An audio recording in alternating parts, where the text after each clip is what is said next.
What we do here is go back.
You never know, it could well be working. Who knows, it's been a while and I am pretty useless at this stuff at the best of times. So hopefully this is working. Let us know in the comments section already if you can actually see me and if you can hear me and if everything sounds okay and the, what's it called? The light, that's the one. If the lights are okay and you can see it's not too dark and it's all that kind of stuff. Let's have a look through, see what you guys are saying. UK Vamp says, good evening. Well, good evening.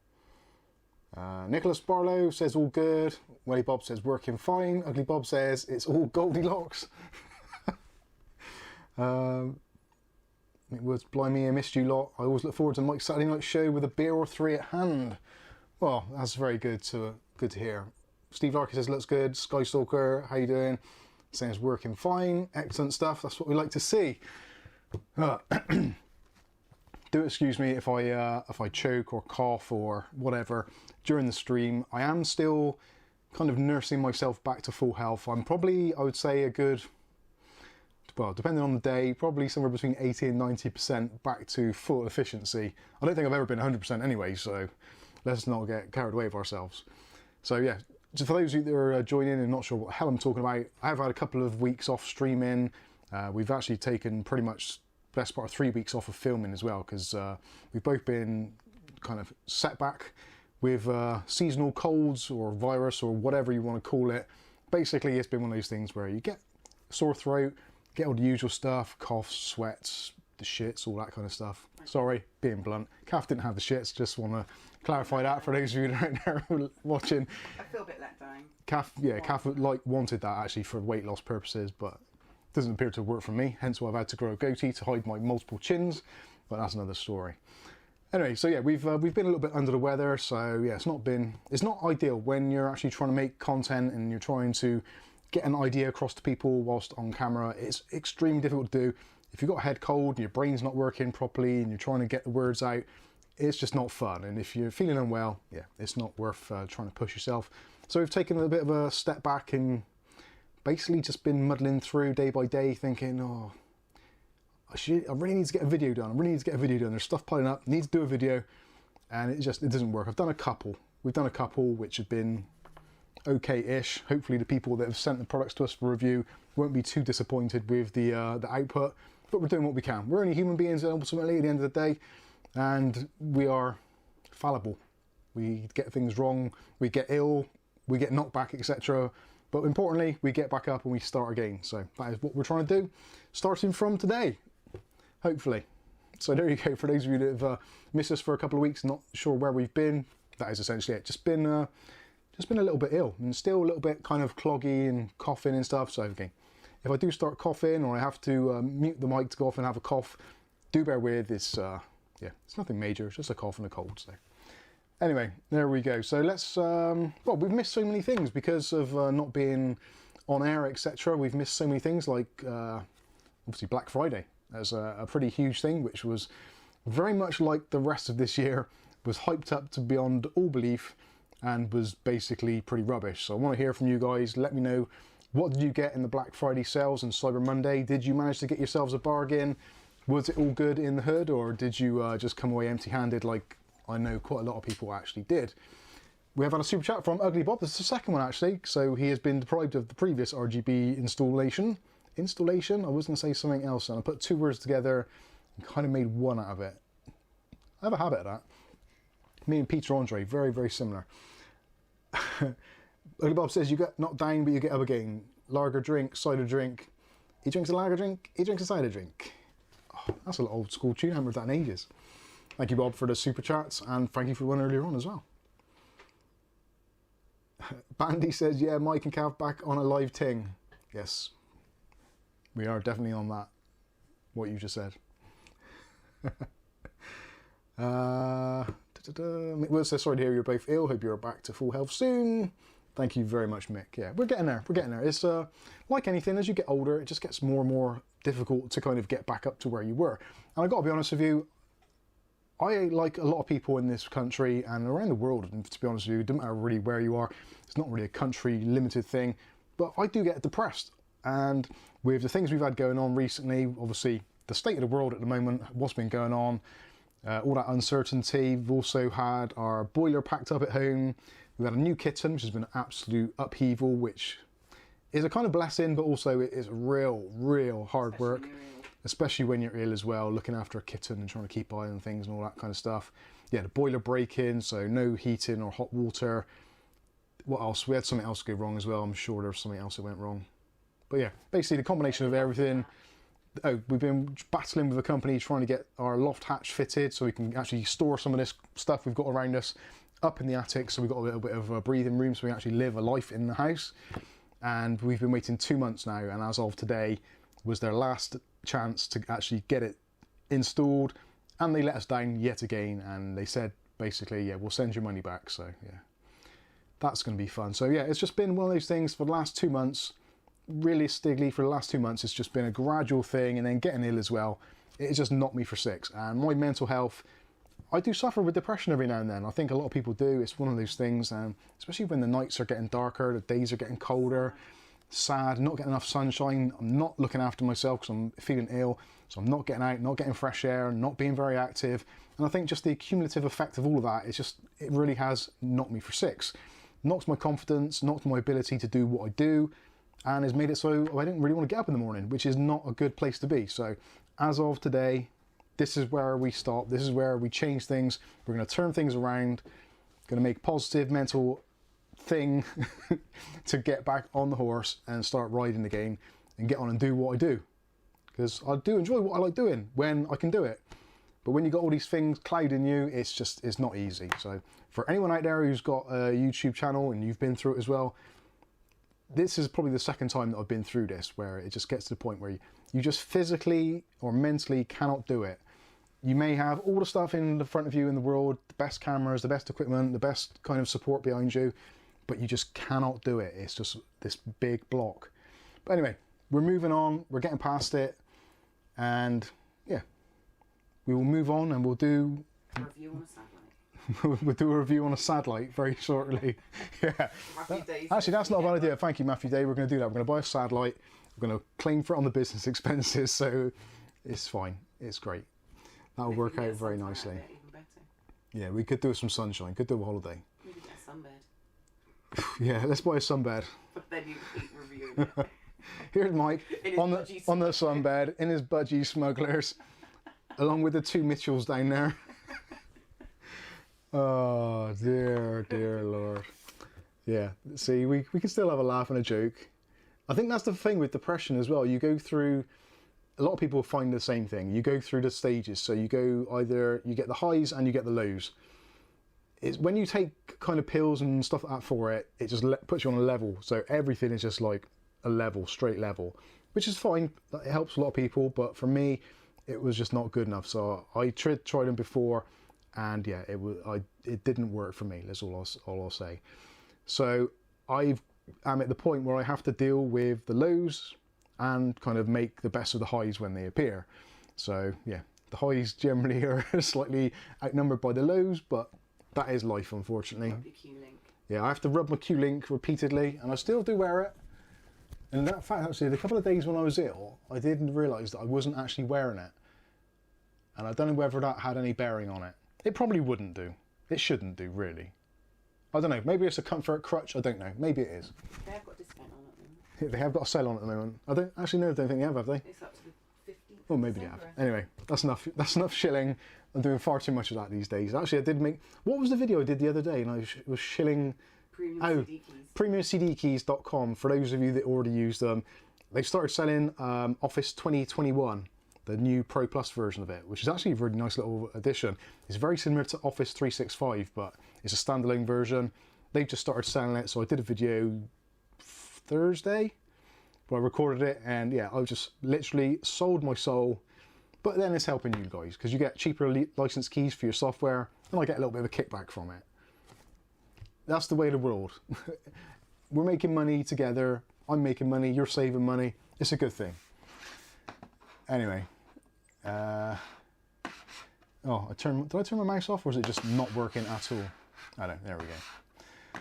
So let's yeah, UK Vamp says you just have to laugh or you'll just cry. There's been a few days where literally I've just wanted to cry and just get it all out of my system, and I've not quite got that far, which for me is a good sign, because if you get to that point, that's like, it takes a lot to get me to that point. Anyway, I don't want to depress you guys with all this chat of negativity, because well, actually, I was going to say there's been some positivity, but there hasn't. Black Friday was an absolute joke. I'm going to have to look through the chat a minute to see what you guys and girls actually managed to bag. And actually, I'll tell you what I managed to get. We got some stuff sent from Bob as well. There's a surprise. We'll take a look at that shortly. But things I actually bought this Black Friday, not particularly exciting, but actually good value for money. I did post these on our community tab, so some of you may have seen it as well, and also in our Discord chat. So I did pick up a set of these. This is the Crucial Ballistics Gaming Memory, 16 gig kit, DDR4 3200. I think these were $39.99 posted, which I think 40 quid.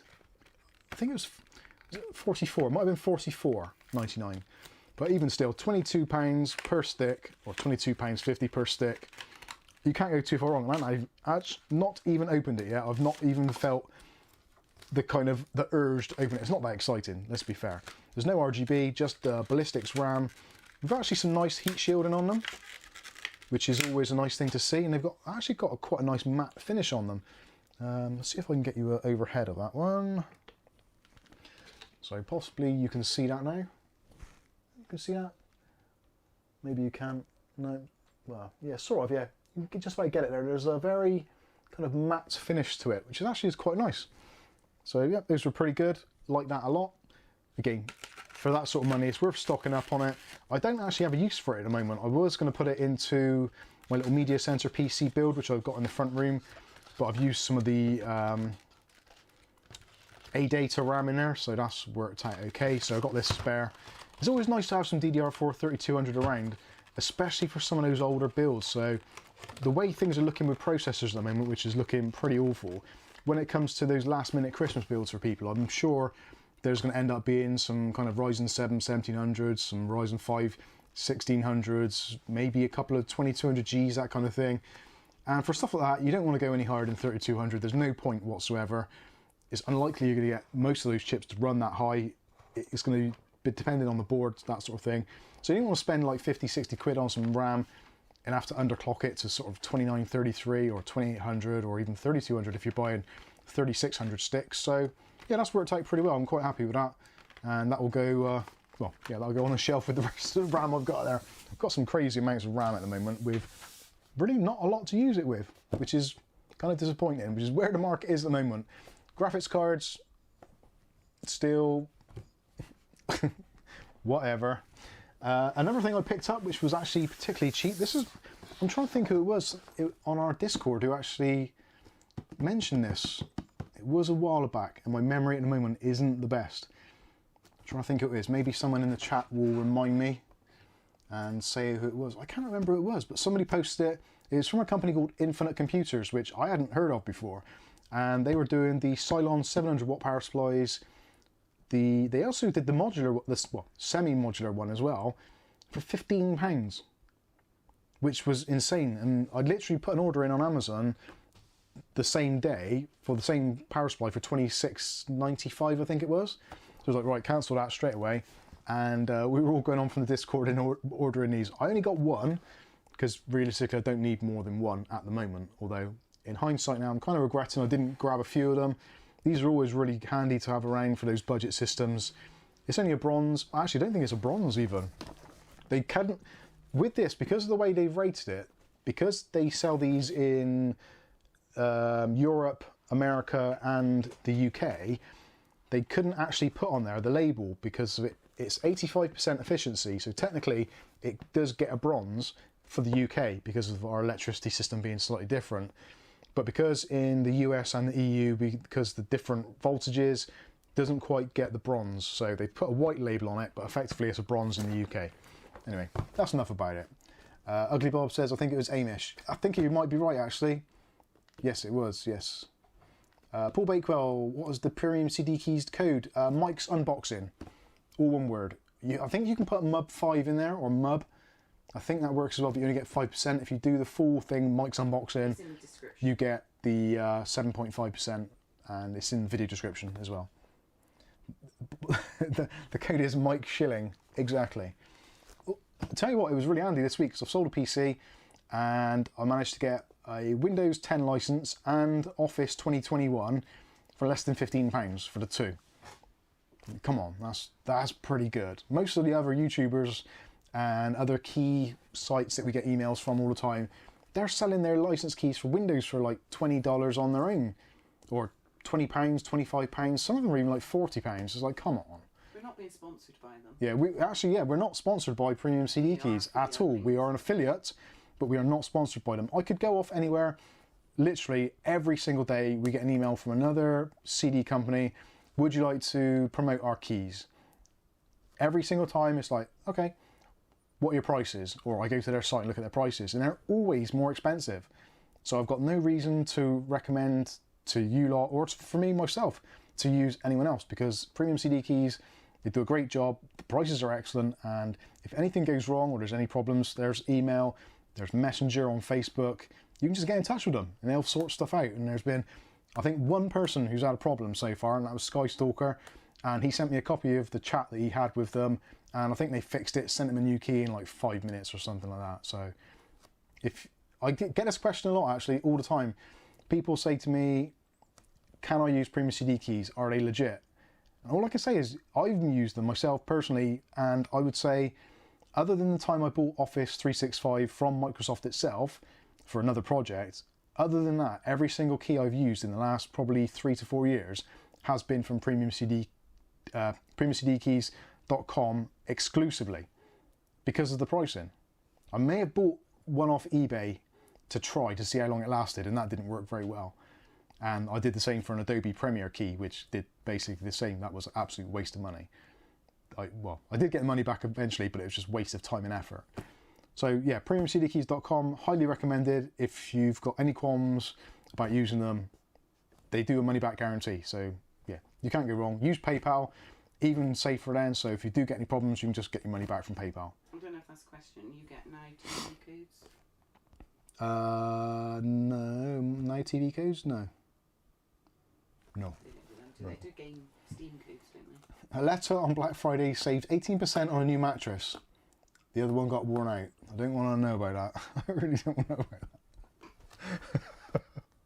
Anyway, so that was the extent of my my purchasing actually on Black Friday. I was going to go with the get another 5600G, and I'm glad I didn't, because actually a couple of days after it was reduced again. I think it was 215, maybe £220 on eBay via box, and also from Courage as well. They were selling the 5600G, £220. I think it's actually a pretty good price. I was tempted to get another one just for those emergency builds, which I know is going to happen.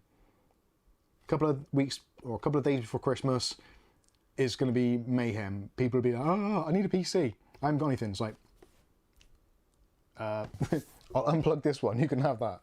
Yeah. That's what it's going to be. Can you answer Mr. Hydrated? Mr. Hydrated. Mistype. Mr. Hydrated. Do you think my NZXT No, crack... no. Oh. Does it come on paper? Does it get emailed to you on paper in a physical box?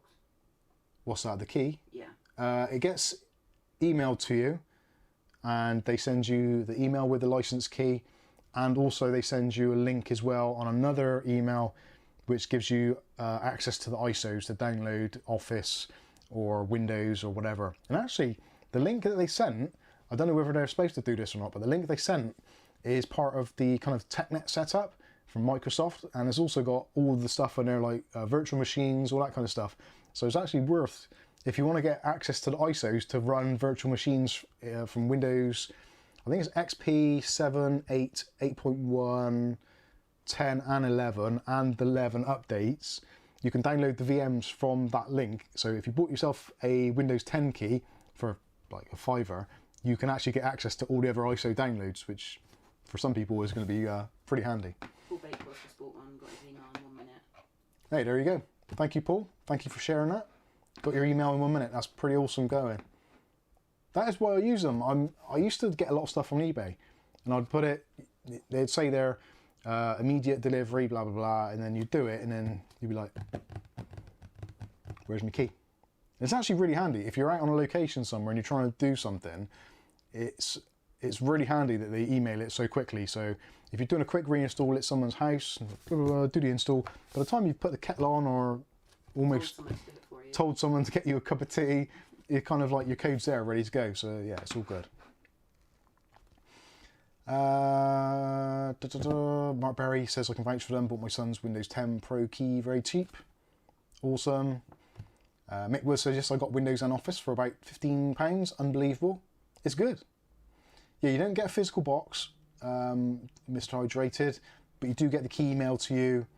Yeah, you don't get it sent on paper. They don't send anything through the mail. Literally, it's all digital, so they just send you the digital key. In fact, I could probably... I don't know, I haven't got it with me. Normally, they send it on email. I print out the email and I put it with the customer's PC or my own PC. In fact, actually, I've got one here. Where is one? I wonder if I got it in this one. I'm not sure if I have. No, I haven't. No. Quite often I print them out. When I've done installation, I'll print it out and I'll leave it actually in the motherboard box. So if it ever needs to be reinstalled again, I've got it so I can reinstall it. So anyway, there's that. Right. Yeah, other stuff we've been sent this week actually. Ugly Bob. As per usual, going over and above. Actually, let's do the chocolates first of all. Because he sent us these as a get well gift. This is from nibulatreats.co.uk. Kath's put her phone down now because she's excited. No, I'm going to say that we yeah. recycled. And we've recycled the box from Amazon that was sent in with Poppy. And she's using it as a bed. Blanket. And that is William Bodie's blanket you can see right there. Poppy is loving it, loving it, loving it. You want to sit there for a bit? Go on in, sit there for a bit. So this is the chocolates that young Bobolopoulos has sent. I've not seen this. Kath's already had a look inside because she just couldn't stop herself. So I'm going to see what is in here. Look at this, it's all posh. Let's put the overhead on so you can see what's going on. So we've got a little mint chocolate treat box. Some of the ingredients, blah blah blah, looks pretty healthy, mostly sugar, that's what we like to see. Made by, distributed by Lident. That's pretty cool. What we got here? Get 10% off your next purchase, that'd be handy.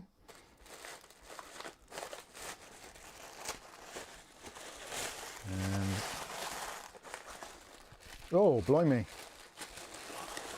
So we have got chocolate mint lint balls. Wow, that is hard. And there is some smaller Lindor mint balls. Malteser mint reindeers. Amazing. Oh, fries peppermint cream. Kath's got her eyes on that. William Bodie actually sent us the a version of that, like the German version, I believe it was, of that. That was really tasty. I could taste it even though I had a cold. Aero Peppermint Bubbles. Ritter Sport Peppermint with a refreshing peppermint filling. Wow, bloody hell, this never ends, does it? Got some Lindor milk chocolate bar, some After Eights, little mini After Eights. Never seen those before. More Lindor balls. And what's this one? Some Montezuma's Extraordinary Chocolate. 35% cocoa, minted, crunchy peppermint milk chocolate. 100% recyclable. Will be when it goes through the back end of me.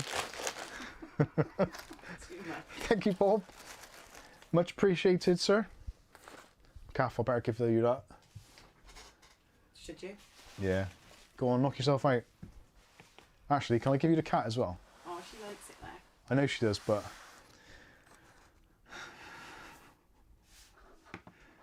UK Vamp Undead says the mini After Eights used to be called Mintola. Yeah, that's what I was thinking, they were called something else. They used to, or are they Mintos? I remember some little thing like that. Yeah. Good evening, Glenn. Mr. Hydrated says Belgian chocolate is where it's at. I think all chocolate is good. Ugly Pops has got to love a minty chocolate or two. Mintos are hard mints, you suck. I like how that's been held for review. as if like, because it says you suck, as if it's like one of those hateful things. It's because it's got hard and suck in the same. Hate speech has been denied. Oh, forgot about that bit. Right, what else we got? So, I'm trying to work out which order I should do this in. Right, let's have a look at these. Actually, no, let's do the cooler first. I think I'm going to need, I might need, I'm trying to think how I'm going to do this now. Because I want to show it working, but that might not be as easy as I think. Actually, Kath, can you take young Poppy Dora? Thank you. Poppy Dora. Right, this is a gaming mouse mat. It's not necessarily a gaming mouse mat, it's just a mouse mat. But yeah, anything that's got RGB on these days is called gaming. Gaming. Actually, it says it on there. RGB Soft Extreme Gaming Mouse Pad. So this is obviously, as they say, it is a extreme mouse pad with a 2 meter micro USB cable, 4 USBs. 4 USBs? That's impressive. 7 static color lights, 7 colors breathing lights, 2 rolling subtitles lights, and power off memory. So when you turn it off and you turn it back on again, it remembers what your RGB settings were. So let's take a look at this bad boy. So measurement wise, this is, I think this is 800 by 300. I seem to recall. Retail price on this, I believe, around about $19.99, possibly. And on this side, we've got a 4-port USB hub. Oh, blimey, this is bigger than I thought. So actually, if I put it that way round, and I can plug in the USB to the PC behind. So the mouse mat, it's not Cordoba. $19.99 at the moment, but 20% voucher on it. 20% voucher for those of you who want one. And actually, I'm quite impressed that it's literally just come out of the box and it is almost, very nearly almost completely flat straight away. Because quite often, a lot of these mouse mats, you get them and they're kind of like rucked up like that, like crazy. So yeah, 4-port USB hub on there. Let's plug this bad boy in. Actually, even a braided cable on the USB, that's pretty good. Although it is a captive USB, which potentially is going to be an issue at some point. No doubt it's going to get damaged, but it's not Okay. overly. Oh crap! I've run over my mic again. I always do that. It's not a huge investment. 20 quid for a mouse pad in this day and age. Although it is a bit, but it's not going to be the end of the world, is it? Let's see if I can get that in there. Whee! There we go. So I've got Got some lights going on there. Let's move that forward. Yeah, that's pretty nice looking. And track's all right. Even with a cheapo Logitech mouse, it does all right. And let's see, well, I'm sure the button here. So there we go. We're going through the unicorn puke fade. It's actually relatively uniform as well. Sorry, Kath, can you turn that light off a second? Let's take the bend out there.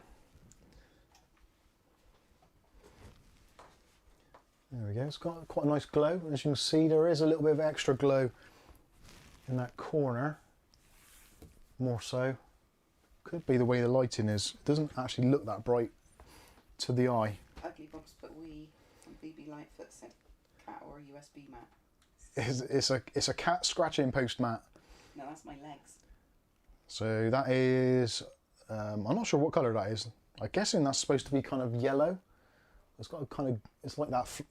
A lot of yellows when it comes to things like this tend to be that kind of more ultra green kind of fluorescent yellow rather than yellow. So that's your green. That's pretty obvious. That is a pale green, believe it or not. Then we've got a blue. Then we've got a pale blue, pink, or magenta, I suppose you'd call that. Then a pink, because that's got more red into it. And actually, that's quite a nice pink. Let me turn the that light off, and that might show it better. There you go. And that is a, I'm not sure if that's supposed to be white or not. It looks quite bluey. It's a bluey white if it is. And there's a, yeah, so that must be a pale blue, pale pink, pale, no, that's RGB. That is doing a colour cycle. Actually, that's quite nice.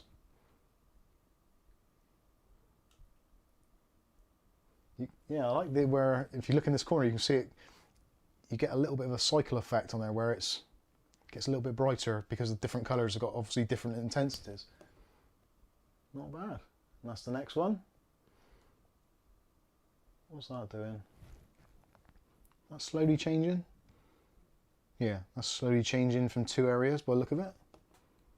And then we're back round to the beginning again. BB Lightfoot wants to know the USB port types, please.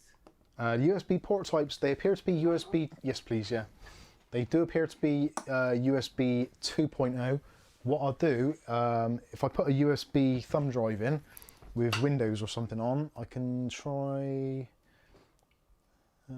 actually I wonder if there's any programs on this or any files, I can try and transfer them and see what the transfer speeds are going to be like. So let's have a look. Where is that thing gone? There we go. No. That's not going to be helpful because there's one document on there. Let's go to our backup drive. And copy. And put it onto our USB drive. Paste. There's not enough space on the drive. Ah, that'll do it then. Let's try something a little bit smaller. Home. Or new content, let's try that. So there's the DJI file. Copy. Paste. So that's transferring at the moment at about, well, 20 megabytes per second. So that seems faster than USB 2. USB 2 is normally a little bit slower than that. It's normally like 10 megabytes per second. Could a wired mouse be plugged into the hub on the Mac? Yes, you could plug if you had a wired mouse or a keyboard or a Bluetooth dongle, you could plug that in the side of there very easily. And if it's obviously Bluetooth, then it's going to be closer to you, so you should get a better signal, less lag and all that kind of stuff. That's pretty cool, the fact it's got the hub in there. That is useful because a lot of people will have a separate hub, then they have another cable for the USB mouse mat, all that kind of stuff. So yeah, it's a cool little stocking filler. For those of you thinking of presents for your loved ones, that's pretty decent. How many FPS FPS does that pad add to your GPU? The pad actually adds approximately The answer that serious there. approximately 3 FPS. Not much more than that. Actually, that's quite nice. It's not got any fan headers, sadly, and it is 5-volt addressable RGB, not 12-volt RGB. It is actually 5-volt addressable RGB. I did read that in the instructions when I looked at it a little bit earlier. So that is pretty cool. Measurements wise, sorry, Kath, can I have that tape measure again? I really need to get myself a tape measure. It is yours. It is actually mine, but Kath keeps on stealing it. Let's have a look. Measurements, I'm sure it's 800 by 300, but I'll double check. So yes, 800 millimeters, so that is 31.5 inches.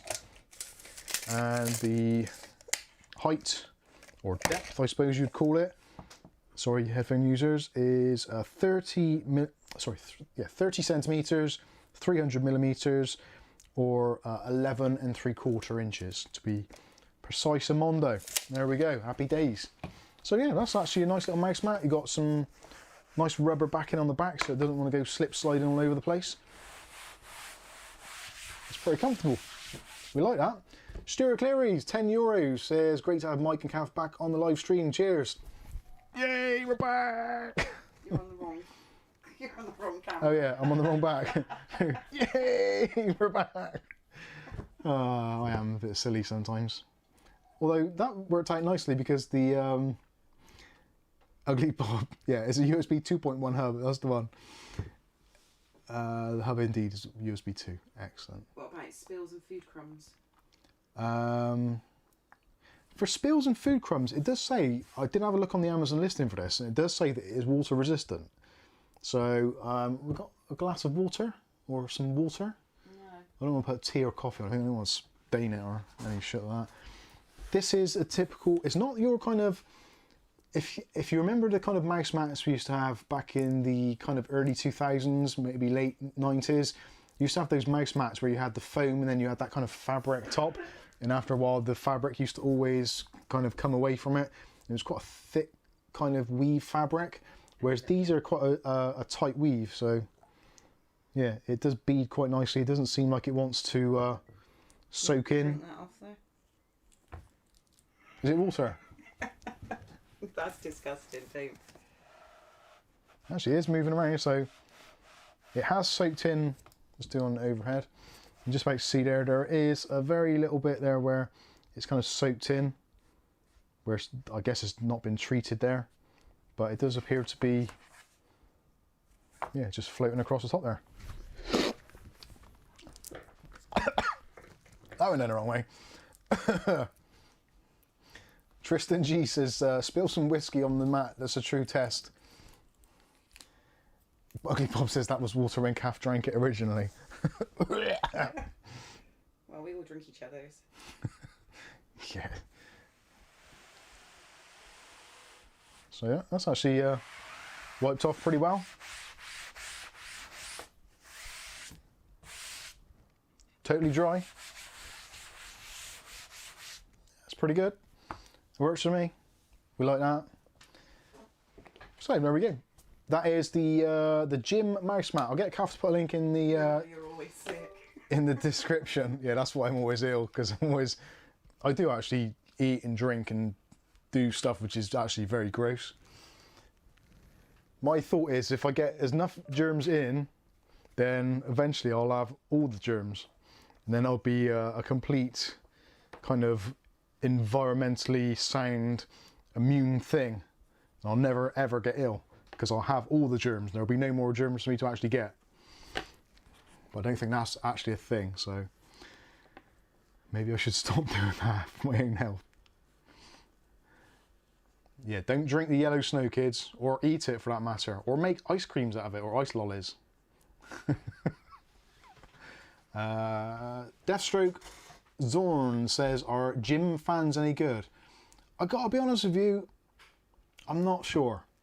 Gym are one of these weird companies where they actually do some things extremely well. There's another mouse mat. I think it's the other one we've got. Actually, I've moved it because my my wireless keyboard. So this is, I'm sure this is Jim. Is that Jim? Yeah, that's Jim as well. So that's one with the QI charger on it as well, which is effectively the same sort of thing. Although this one does need a bit of a clean because It doesn't lie flat straight away. and it doesn't always lie flat straight away. But yeah, this one's actually good. So Jim do make some really good stuff, and the mouse mats, USB hubs, keyboards, mice, etc. Can't really go too far wrong. But I've had a couple of their fans which did have a bit of a click to them. So I don't know. It might have been just a one-off. It might have been just one of those things. You never can tell. But yeah, honestly, I would say your probably best bet is just to give it a go. Most of these things, especially if you buy them from Amazon now, you get the kind of the 30-day returns, so you can just try it out in your own home. And Do your RGB work with software such as Corsair like you? no, the RGB is purely controlled from the actual controller in the actual kind of side charging bit. Sorry, the USB hub. So you could.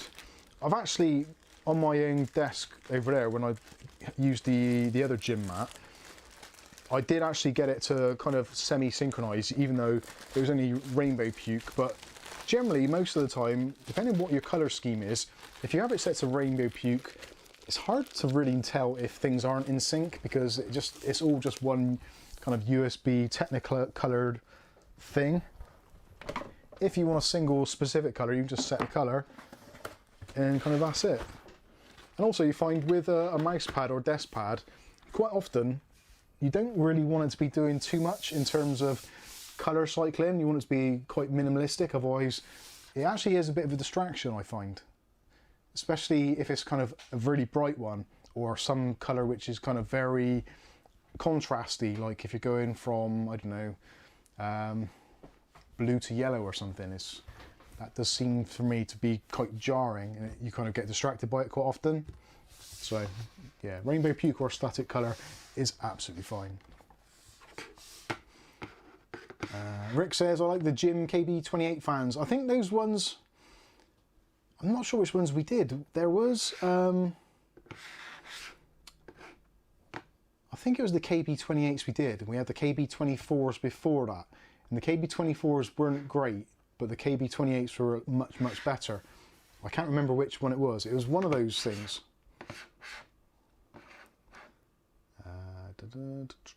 Right, so...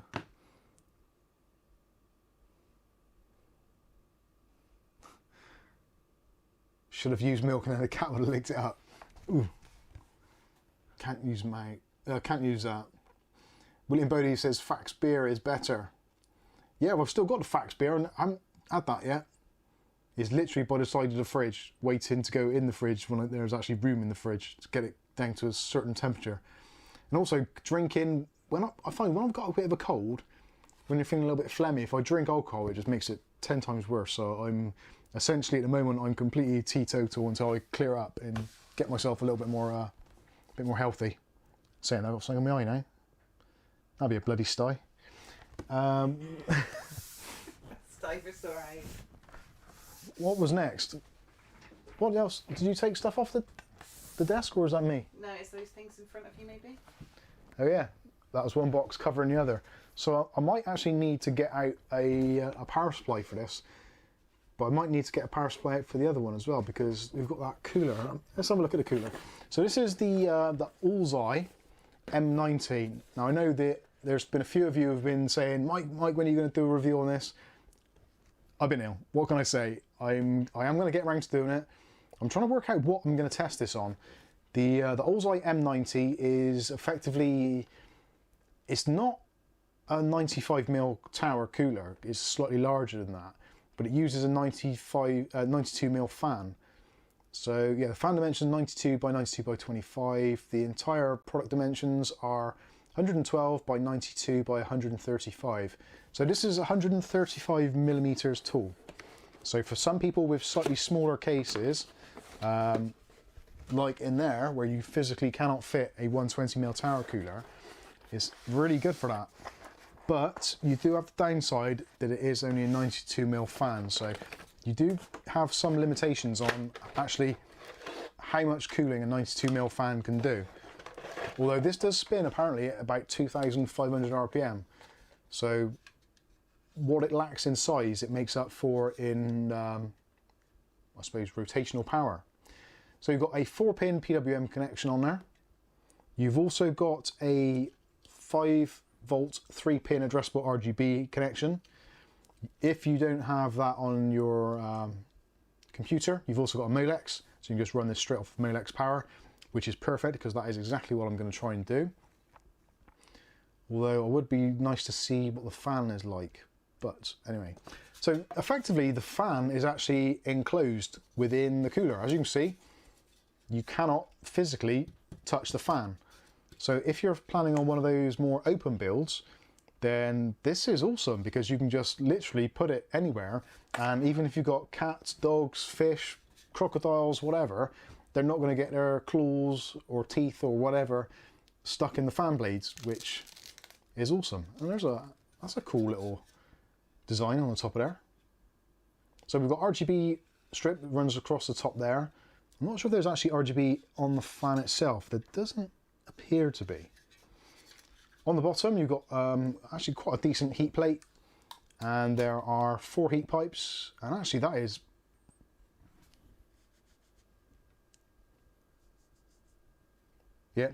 smoother than my head, so that's pretty awesome.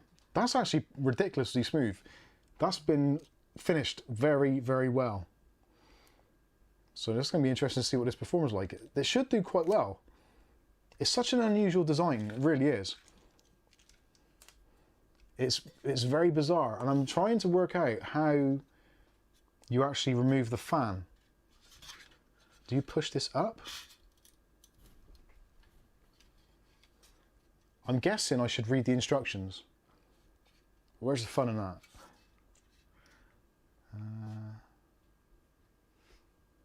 I'm going to read the instructions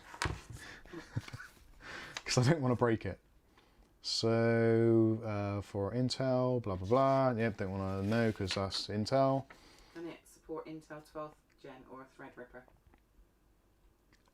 No, Intel 12th Gen, I would say no, not with the current processors on the market. If the 12500 comes out, or 12400, then, or 12100 even, possibly, but yeah, the current ones I would say probably not.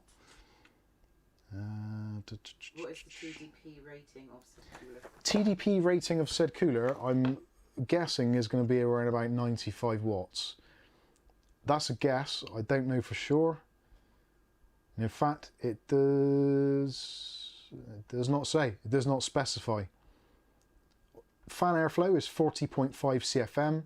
Fan air pressure is 2.51 millimeters H2O. So that's actually got a really high static pressure. You find with static pressure, normally as fans get smaller, the static pressure builds up because the blades are smaller and they're less kind of choppy, and also there's less distance between each blade, so it kind of seals the air in. Normally, when you go up to a 120, you're going to lose a little bit of static pressure. Go to a 140, again, you lose a little bit more static pressure. Go to a 200 mil, and there's basically not any static pressure at all, unless it's spinning particularly fast. So no, it doesn't specify a TDP. I think Ugly Bob's looking. Bob will look. Bob's good at that. So actually, it appears we don't actually need to take it apart, because. Can you take the fan off? Well, I don't know. That's what I'm trying to work out. It doesn't say that you can. It doesn't show the fan actually being removed at any part of this. But I'm sure somebody has. So you get a parts list. So yeah, the parts list is, what's this in here? LGA, blah blah blah. LGA. Yeah, I'm not interested. So in the box there is. You get your LGA 2011 mounting brackets. There is the Intel plastic backplate, and also there's some Ulzi or Ulzi thermal compound in there, and it appears the AM4 brackets are actually in here also as part of that kit. So let's take a look at the AM4 brackets. 150 watt TDP, that's actually more than I thought it would be, so that's pretty good. So in... take the fan out, take the top cover off. So that must screw in through there somehow. Yeah, right. Yeah, so the arms, they go like that. So you actually have got a little bit of clearance. So you can just about get a screwdriver in there. You need a long screwdriver, but you don't actually appear to need to remove the fan. And even if you did remove the fan, it wouldn't give you any better access because the screw actually goes in the bottom of the heatsink plate. By the looks of things, yeah, because that's designed to go in that way. Normal operating is 95 watt. So yeah, screw goes through there. So that's actually a pretty easy installation. What's that, sorry? Normal operating is 95 watt. Normal operating, yeah, I figured 95 watt would be it. So 95 watt is going to cover most processors, kind of. That's Intel 206690. You always put those on upside down. 2066. I'm gonna look now.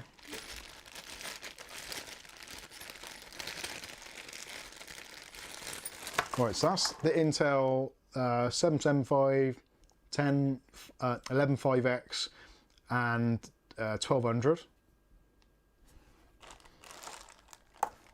That is the LGA 2011.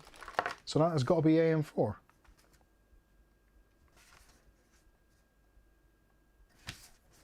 Come on, where's AM4?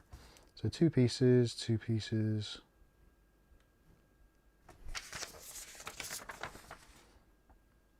B.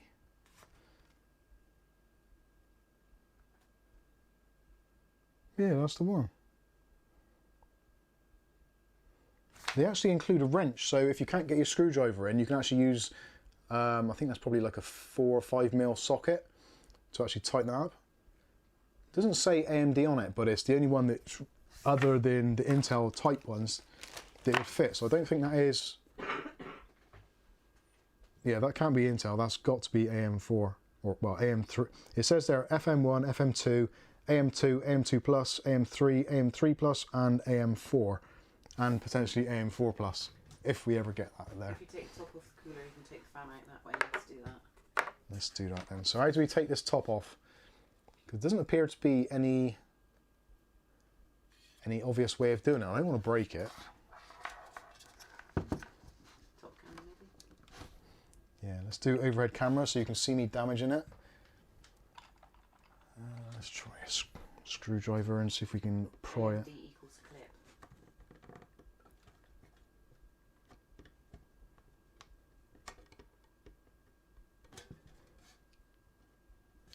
There isn't a clip for AMD. Plastic on top and clips.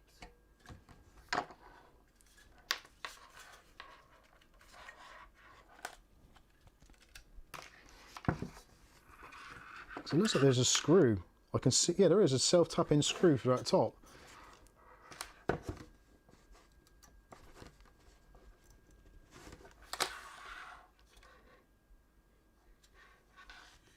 Yeah, how does that come off of there?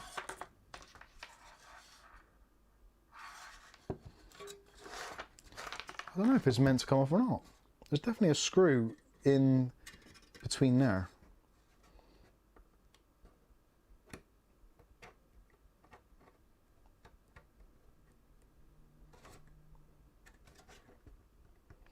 I don't put too much pressure on it. No, I don't think. I'm not going to do brute force and ignorance because there's definitely, you guys probably can't see this from there, but there is, in this top corner, there's a self-tapping screw. And there is another self-tapping screw in that other side there, which obviously it means that that must have been pushed on after. But I don't want to risk cracking the plastic, because it really doesn't want to come off. No, I'm putting a lot of force on that. I want to do it. I don't want to damage the plastics because that is going to be disaster. But I do actually want to see if it comes off, because in theory it should. But there's no obvious gap in the plastics. And that's definitely a self-tapper holding it on, but you'd need some way to screw. Maybe. Well, there's a couple of holes in the bottom, but nothing that you would really kind of say that is what it is. Even look it up for the review. Yeah, because even trying to push the fan up through the top, it doesn't want to budge.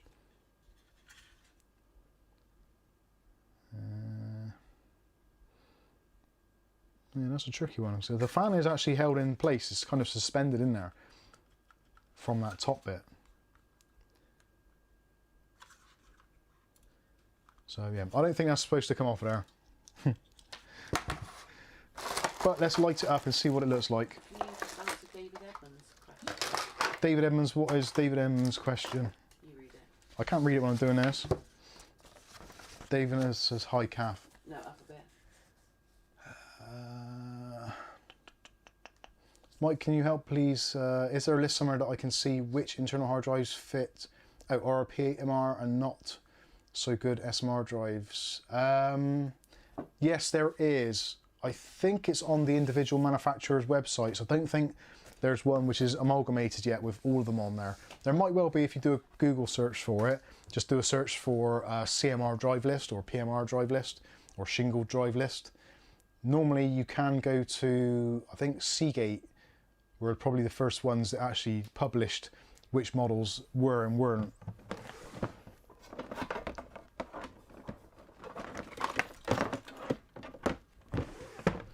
Right, let's plug this in. Now, because we're going to be using a Molex connector, we need to plug it in before we turn on the power supply, because otherwise, because the ground doesn't ground before the power, they go bang.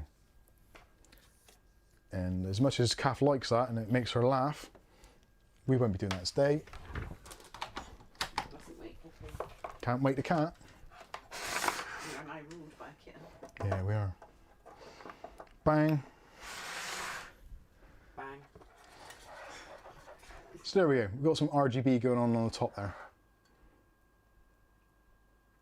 And that's basically its default characteristics. It will just do that without any user intervention. I wonder actually if that then will give me any idea how that comes out.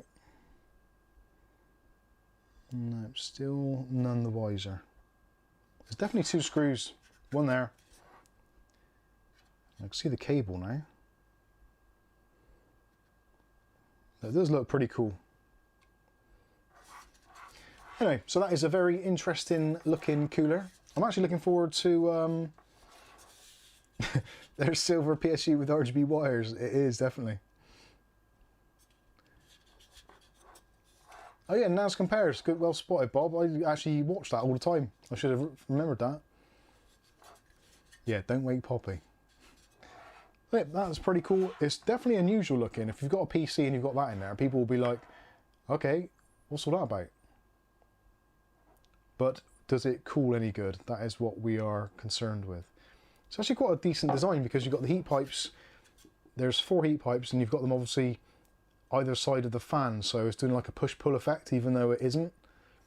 And you should get pretty much even cooling through the fin stack because of it being push-pull. And it's actually, they've designed it so the the pull is narrower, the channel there, than the actual push. So that should make life easier for the fan. So that is, or the bit that says Allseye on it, is basically the rear. So you'd kind of have it like that, front of the case that way. So anyway, there we go. So that's pretty decent, we like that. Let's get that packed away, unplug this, and then we're going to take a look at some fans. Now these fans have been something which have been requested by quite a few people actually. And once again, Bob come to the rescue. Before I'd even gone onto AliExpress, they were ordered in the mail, so what can you do?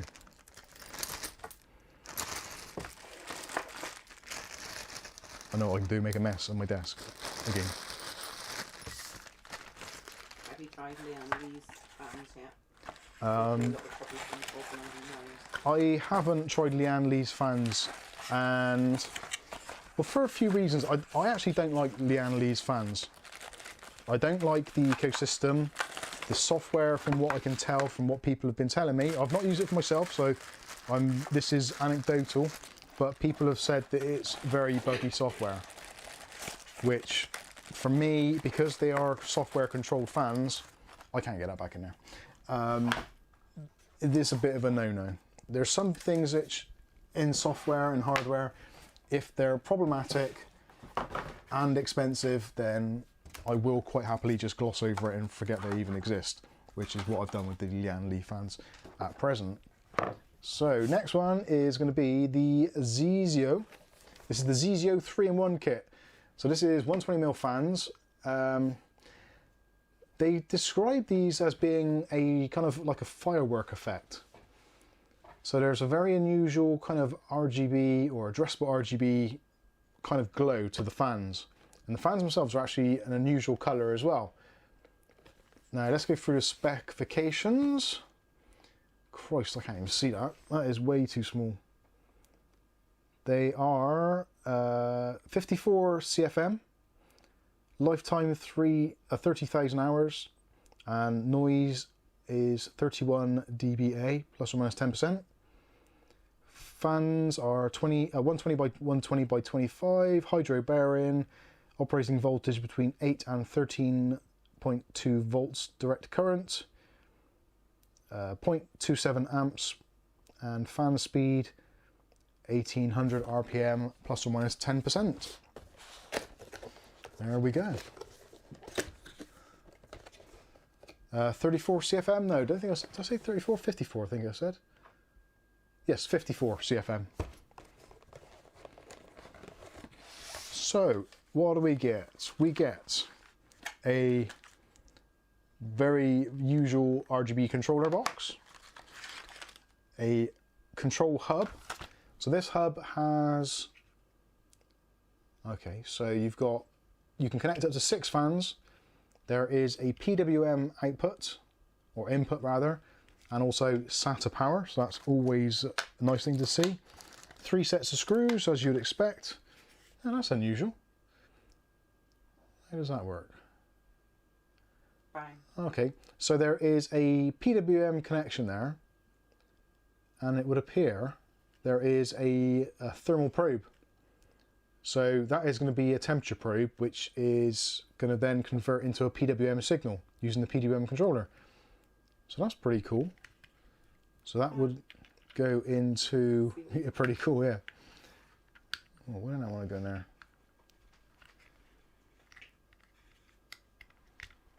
Cool, that's a tight tolerance. So that plugs in, so that is going to give you your PWM control. Although there's also 2 pins come off of that for some reason. But what do they do?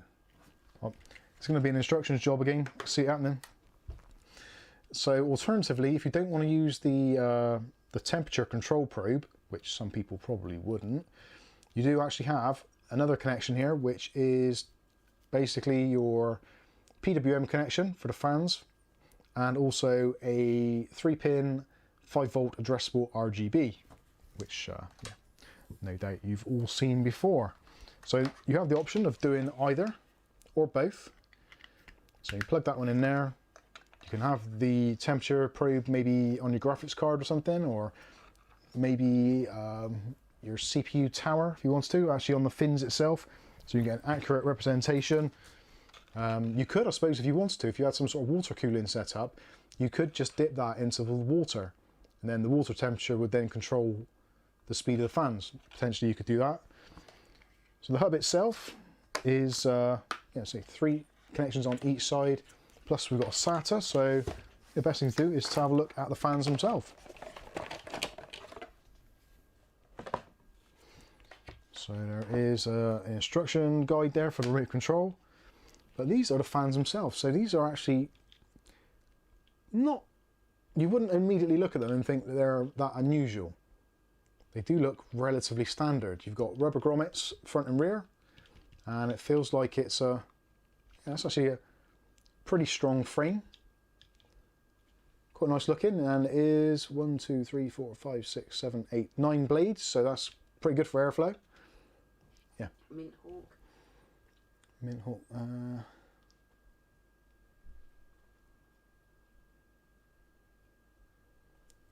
Mint Hawk, entirely up to you. It won't make a huge amount of difference, is the honest answer. These fans, yeah, Like the sickle flow fans. they look, I suppose they do a bit actually. This is quite a common design from a few years back, where a lot of fans had that kind of flared design. They are actually opaque, so they're black, but they're opaque. But they've also got like a gloss finish to them as well at the same time. You probably can't make it out from there, so let's get them fired up and you can see what they actually look like. Now these are supposed to look pretty impressive with a, like, they say it's like a firework effect, but I don't quite understand how that can actually be a thing. I'm not saying it isn't going to be that, but I just don't understand how you can have a firework effect unless they're made badly and they catch on fire. In which case, yes, I can totally understand that. But let's hope that that isn't the case. I'm going to try and get all the cables in the right position so they are all doing the same thing at the same time, which is always a good idea. It doesn't actually say which is number 1, number 2 or 3 or 4, whatever on there. So I'm going to take the assumption that it doesn't make any difference. Not very easy to plug in. You could argue they're very well made or they're badly made. One of the two. They don't slot in particularly easily. Oh, that one did. That was right. Careful with the fingers. I will need those for future unboxings. Poppy almost had her paws in them, didn't she? Poppy did almost have her paws in them. She liked them. So She gave it a good rating. Poppy enjoyed them immensely. So is this going to work?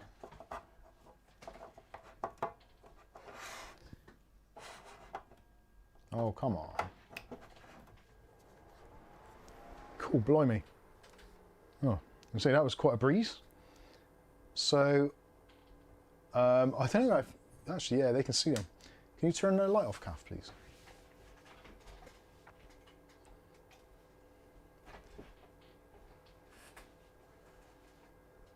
So, hopefully, you guys... Pull them towards you a little bit.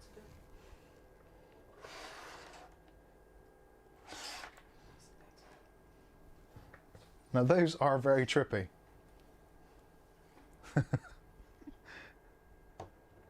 Oh shit. That was going to happen, obviously. Now those are trippy.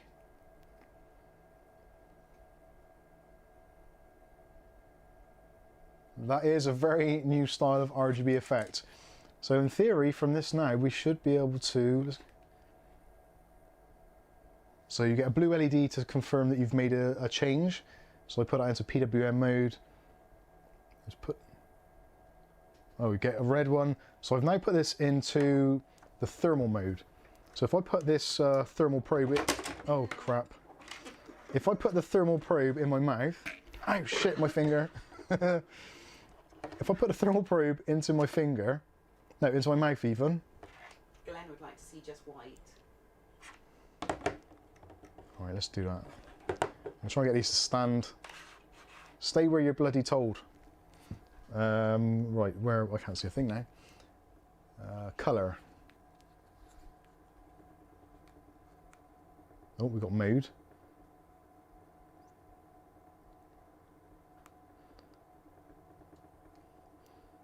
Oh, so that's doing some really, really mad stuff.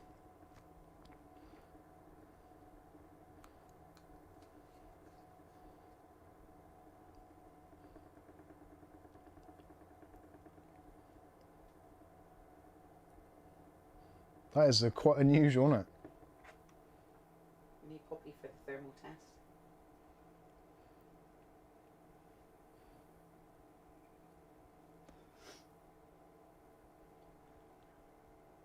That is pretty insane. Yeah, I do need a fan display with no hook. With a hook.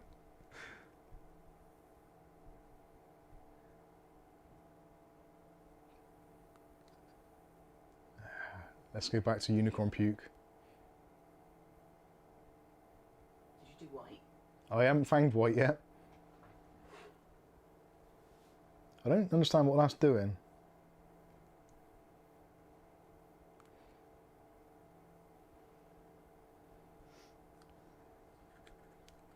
Right, how do I do colour? I haven't worked out how to do colour. I'm pressing the colour button. That's in auto. So where is...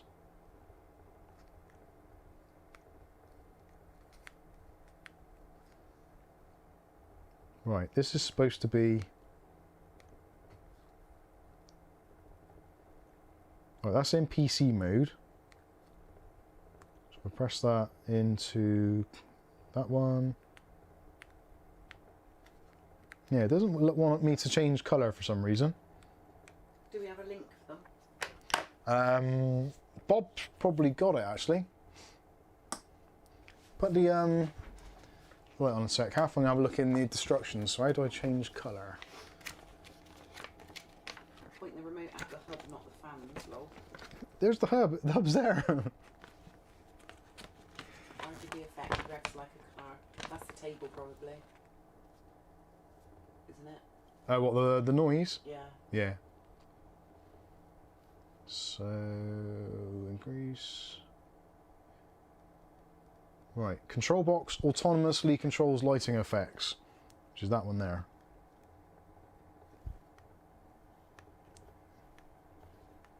So that must be in that mode.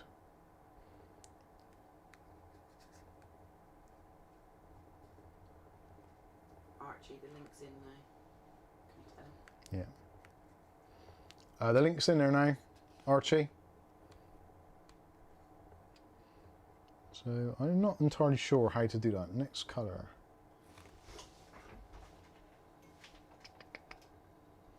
Light switch. That's on and off. That's obvious. Thank you for the super chat, Glenn. 420 blazing. That's what Ugly Bob wants to spark one up and just stare at him. Code key reduce. Adjust fan to the temperature.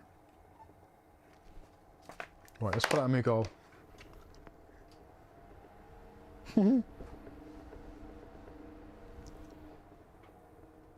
So that works.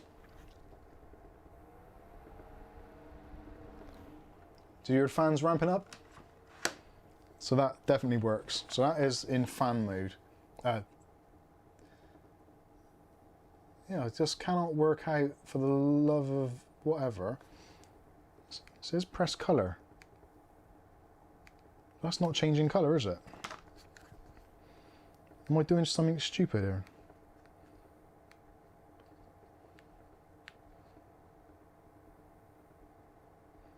There isn't any other button I can use.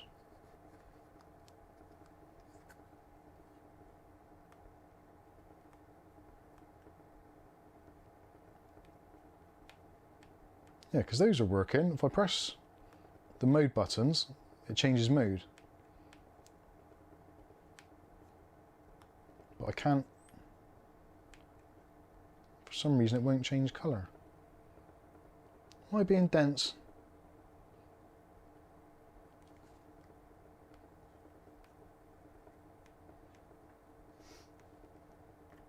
It's definitely working because you see the light on there.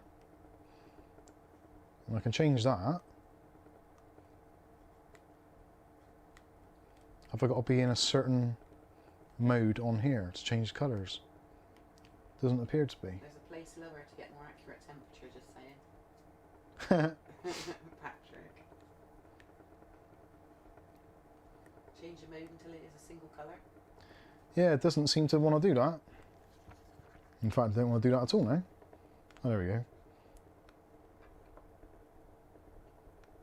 Oh, that's So, cool. so that's changing modes. That's just one colour, isn't it? No, that's colour fading.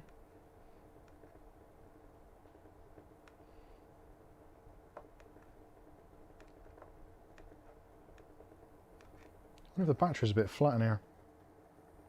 Shouldn't be though. Because it seems to be doing everything else. Although, Yeah, you have to get really close there to do it. Maybe some modes don't let you change colour. Yeah.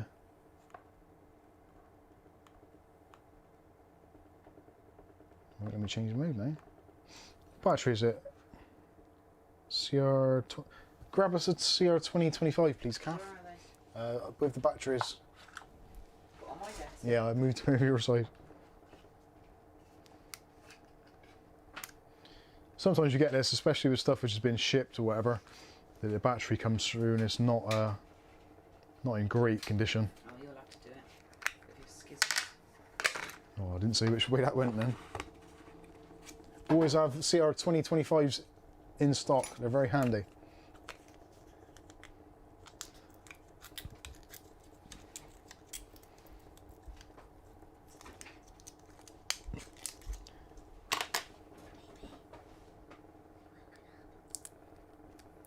Right, which way round did that go? In like that. Put a nice Duracell in there, can't go wrong with that. Plus side up, which is that way.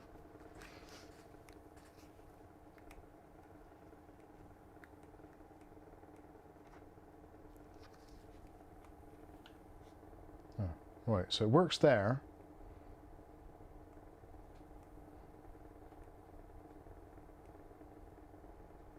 Right. I don't know if there's something a bit fritzy with this remote. Bit what, fritzy? Yeah, a bit up the fritz. Ugly Bob sent you some dodgy merch.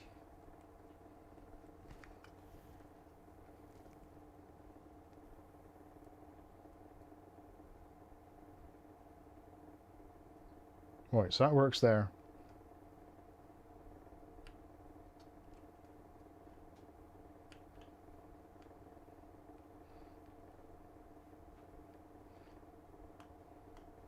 I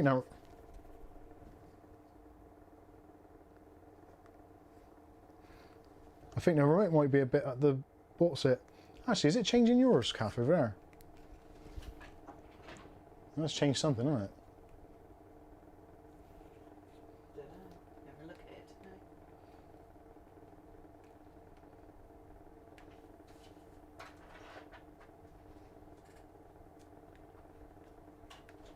no. That changed something then, didn't it?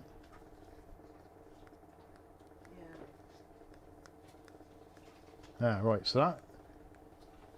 Yeah, that's changing over on Kath's computer over there, which is the other side of the room. Pressing the PWM button. Oh. We managed to get it to change colour now?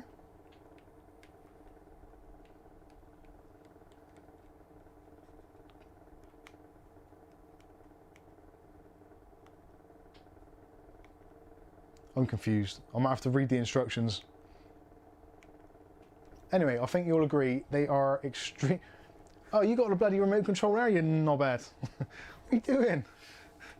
Does it change anything on there? Press the off button.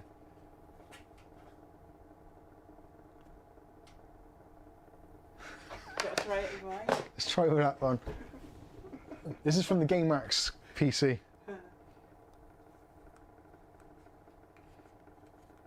See if we can make it do anything bizarre.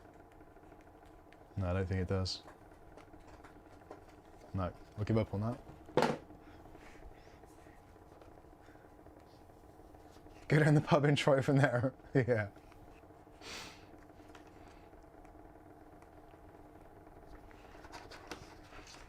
Is the Corsair 220T Airflow a good case? I personally don't like it, the 220T. If I had to make a choice for a case, well, I did actually reviewed it. If you check out the review, you can see I did actually buy it. George, our son, what I won for Christmas, and then we built the whole PC, and then realised that you can't actually fit an AIO in the top of the case, only in the front, which for what we were trying to do didn't really work properly. But we also the power button broke, which was an absolute nightmare. So we had to take the whole lot apart and send it all back to Amazon. Somebody awake. Right, I'll have to have another look at these in a day or two. Oh, have an LED reset button function? There is a reset button on there. And I think I've just pulled out half the plastic on the side there. Might work now. Yeah. Oh, it's lovely now. Yes, definitely we'll have to re-investigate that when we've got a bit more time. Where did that fit in there now? Right, so there's that cable there. And screws. Sure there was another cable. Oh, is that... Is there a PWM cable? Am I losing my mind? Ah yes, there we are. Of course, really the idea of these kind of really is to not use the remote control, and that is just to basically set it into PWM and motherboard control mode and control it all from there, and then throw the remote control in the sea. Because Greta appreciates that when you do that.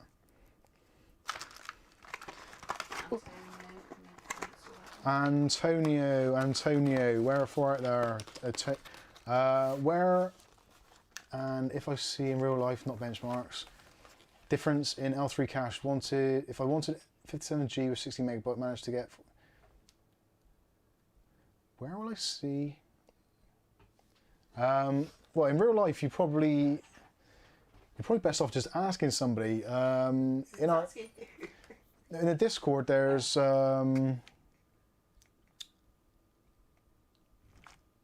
Marshmallow Cookie.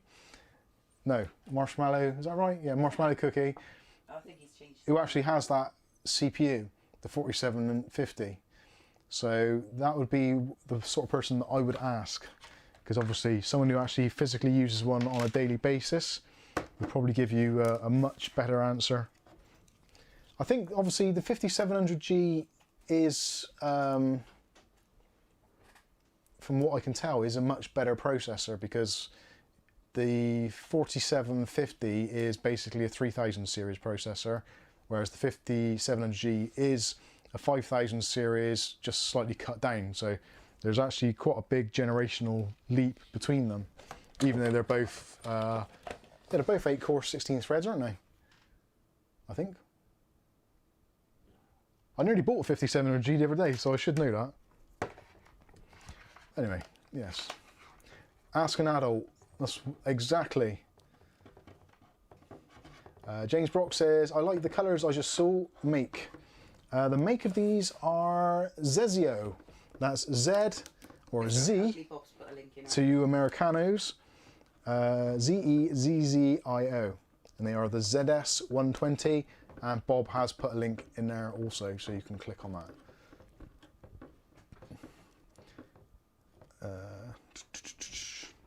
Yes, I think that answers that. So I think these actually have got a very unusual look to them. That kind of firework-esque look is actually very, very cool. What have I done with the rest of the bits? Have I lost other bits already? I am useless.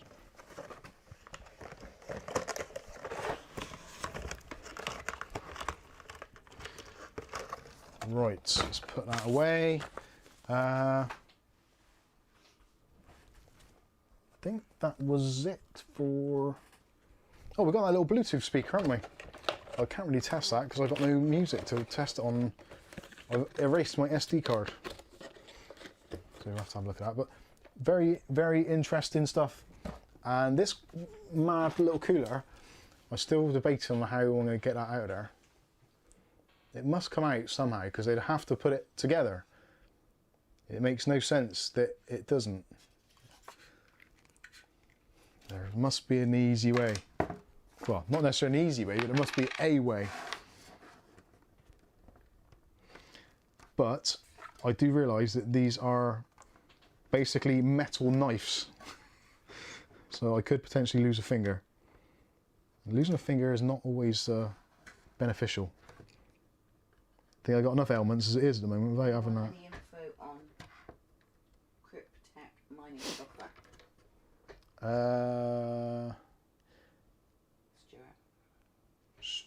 Stuart, anyone? No, Cryptech's never heard of that. There's no, you can't really get to the screws from the bottom. Use a hammer, sledgehammer. That's not helpful. That was a letter. It's still not helpful. So I'm wondering, because there's holes there, the same as what is at the top where the screws go through. I wonder if you could put something up through it and basically push them out, but I don't think you can because it does look like they're self-tapped. That's got to come out somehow. The pipes slide out completely with the base. I don't think they do. Oh, no, that sounded bad. No, those fins are basically attached to the whole base plate. That is not coming out.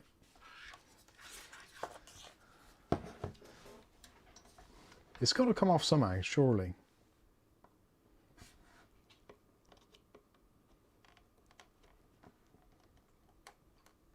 Doesn't seem like it does, though.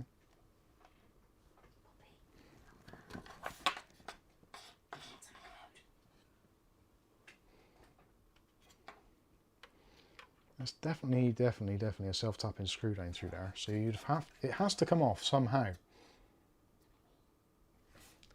I'm like this with cars. I don't want to just rip stuff off. You're going to cut something else off. I am going to cut something else off. I'm going to stop doing that. That's going to end in tears. Right, let's have a look at some of your comments and questions before I actually damage myself. Actually, I'm going to drink some of my drink a second. Can we get it? Oh yeah, if you don't mind, thank you. Because I'm getting a wee horse. Just take this cup. Thank you, Gav.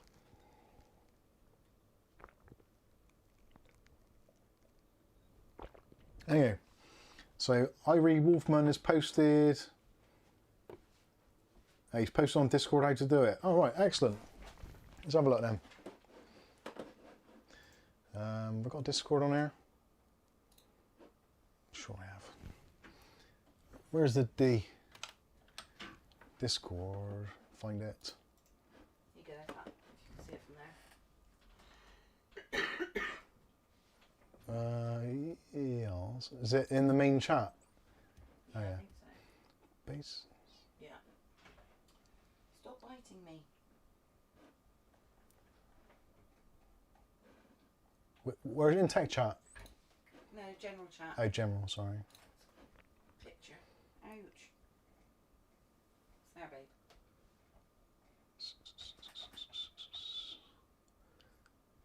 Right, exploded view. Copper heat pipe, yeah, got it. 92mm.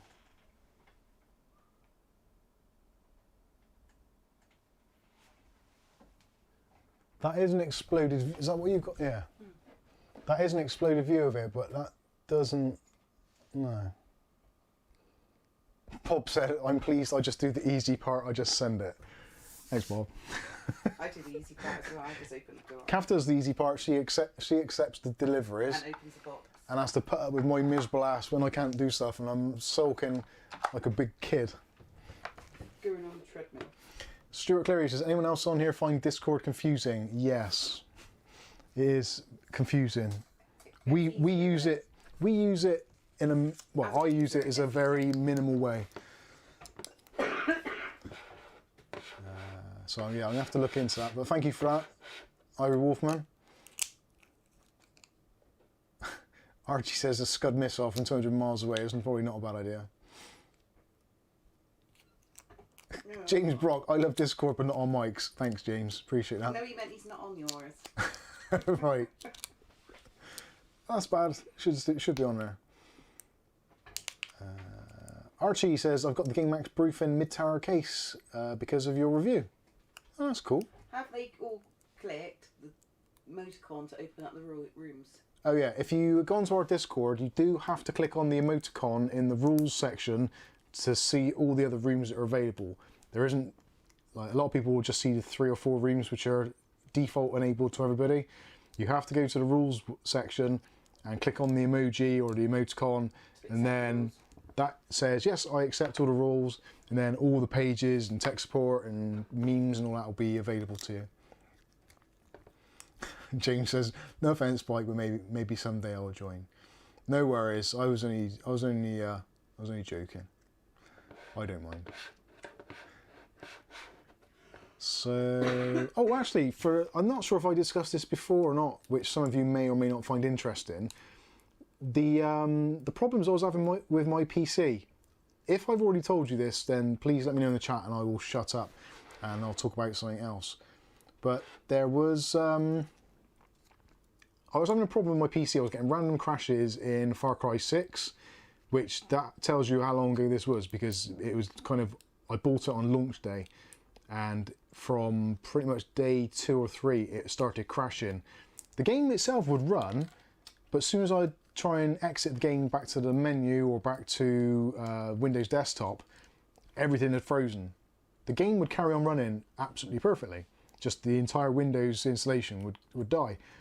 And I probably talked about it before, saying that I thought it was my 2 terabyte NVMe drive which had gone up the Swanee, because it seemed like it was error messages from within that.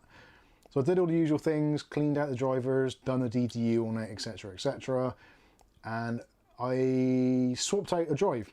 So I put in a 1 terabyte rather than a 2 terabyte, because I wouldn't use all the space anyway, and it was noticeably better. But I didn't play the game for a while. Then I played the game and it crashed the game, and I was really, really confused. So yeah, it was not great. I was getting very frustrated, very upset. Now the power supply that I was using in the PC was this one, handily enough, which is still here because when I took it out. This was the Silverstone Strider. This is a really good power supply, 80 plus gold, 650 watt. It's the GS, very, very good ripple control, all that kind of stuff. It's a decent, expensive power supply with like a big warranty and all that kind of stuff. Very well made. I've been using it for about 3 years, maybe 4 years. I think it's 3 years, somewhere around there. And of all the things that I thought it could be on the system, I would have never in a million years thought it was the power supply, because it's a good power supply. And probably a lot of you out there that are watching, you've got good quality power supplies. So if you get a problem with your PC, probably like me, the last thing you think of is your power supply failing. If you've got a cheaper power supply, like one of my old favourites, like the old Cylon 700 watt, if you've got one of these in your rig and you're getting weird problems, you kind of think, well, I spent 20 quid on a power supply, I'd probably get in my comeuppance for this. Whereas if you're spending kind of 80, 90 to 100 pounds on a power supply, you would take that out of the equation because you think, well, no, it's not possible, surely. It's a good power supply, etc, etc. And I actually run, again, Bob sent me a power supply tester, which you've probably seen in the previous stream, and put it on here. It actually tested and it checks out. The voltages appeared to be okay on the tester, and it passed power on, was it power on good? Yeah, whatever it is. There's like a millisecond rating, which if it comes in within a certain specification means your power supply is pretty much okay. And it passed that okay. And I was like, it can't be. It's got to be. There must be something in the system which is doing it. It's only in this game. It's only in this specific thing. And then it did it a couple of times in Premiere whilst rendering, which made me think, right, this is definitely when there's a load on the system. So it's high load or stuff going on in the background. So longer story short, I actually put hardware monitor in the background, which has got a really good thing of showing you the voltages on your motherboard. So I left that running in the background, and I went about my usual business, using the PC during the day, a little bit of rendering, all that kind of stuff, and literally just left it running in the background all day long. And I did notice a couple of times during the day when I checked back on it, that hardware info, or hardware monitor rather, was showing some deviations on the 3.3 volt rail.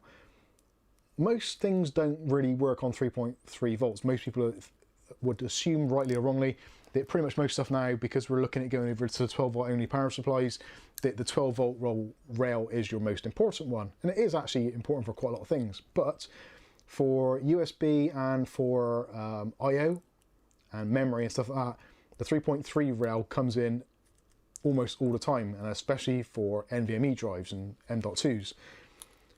So it seems that was all it was. The voltage was actually dropping down to quite a low rate. Now normally you would see most systems, the 12 volt rail should stay pretty much dead bang on all day long, should stay at around about 12.05 volts, something along those lines. You can get away with it being slightly lower. I've seen systems with 11.97 or 11.8 even, but ideally it wants to be bang on 12 and stay there pretty much rock solid all the way through the day. The 5 volt rail, you probably will see a very, very slight deviation depending on what devices you're using.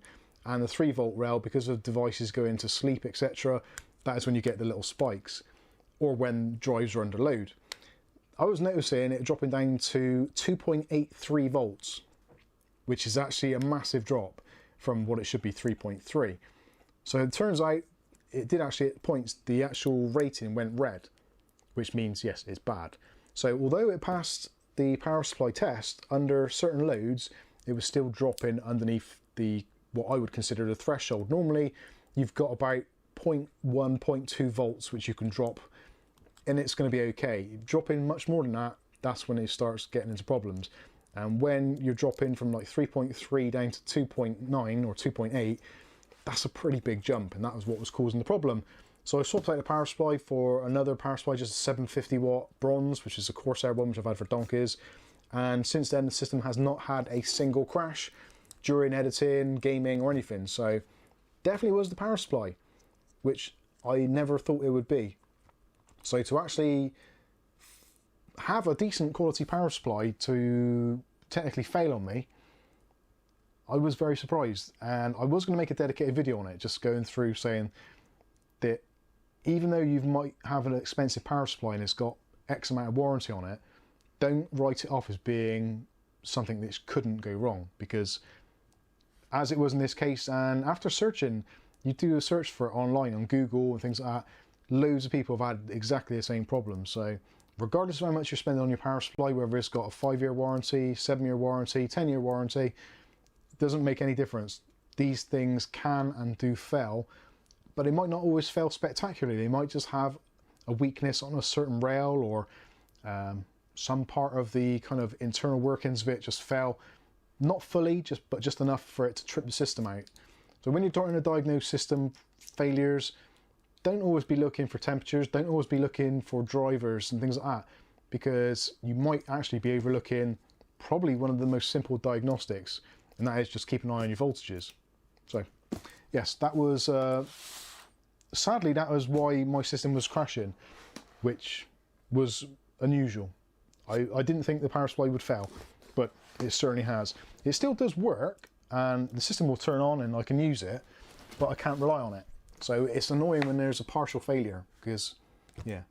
So I would say recommendation to all of you, if you're having any problems with your system at all, especially if it's random crashes, even if it's just like if you're on Discord or something and it crashes for no reason, you get a blue screen, check your voltages, because they could be very, very wobbly. The Trojan. Hello, the Trojan. Did you get your comeuppance for spending more than 20 quid? I did. I've been saying all along you don't need to buy an expensive power supply, and I've actually, yes. Cheers, Ricardo. Thanks for stopping by. Kieran Atkinson says, God, I want those fans. Well, if Santa Bob is okay with it, I don't see why we can't send them in your general direction. We'll ask Bob, see what he says. John Sullivan says, I contacted you about my PSU. For months I've had issues with the kitchen and bathroom lighting, tripping the RCD. Since I removed it, no lighting issues. Amazing. That is, yeah, power supply. Mine's a bit like my straighteners.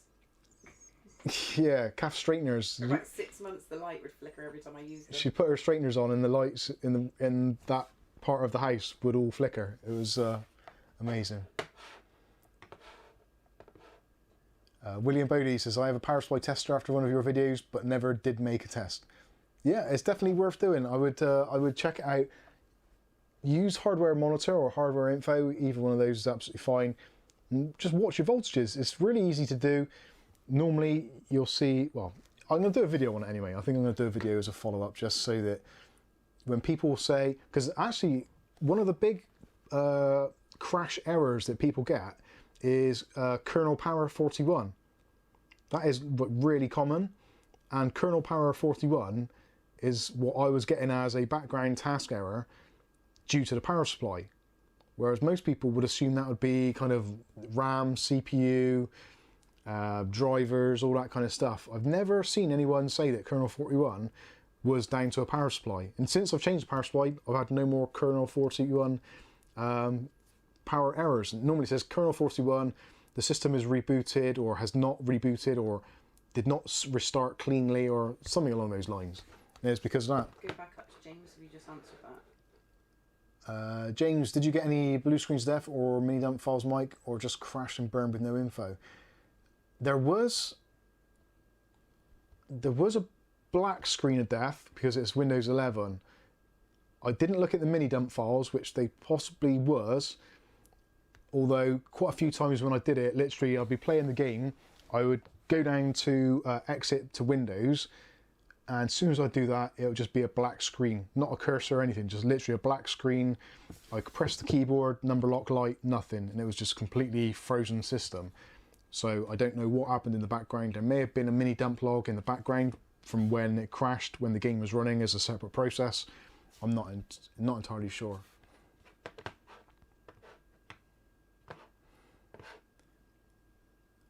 Nick Barnes, my system kept crashing watching Amazon Prime. Deleted and reinstalled. Okay so far, but hardware monitor shows 10 volts on the 12 volt rail. Never thought to look at the rails. Yeah, if it's because Amazon Prime, because it runs in a browser or an accelerated app, that can be putting a load on the system. So potentially you're drawing too much off the rails, and that is what's tripping the system. William Bodie says, great YouTube name, Kernel 41. That's not a bad idea. O'Reilly says, I've had an issue before with random freezing. Fairly certain changing the PSU removed it. Awesome. Nice one, Bob. Stuart Cleary says, Windows 11 is dying a death. I'll be honest with you, I don't mind it. I've done another Windows 10 install this week on the PC that I'm trying to get rid of, and I did miss Windows 11. I didn't think I would say that, but I did, and I'm actually getting quite used to the centralized menu as well.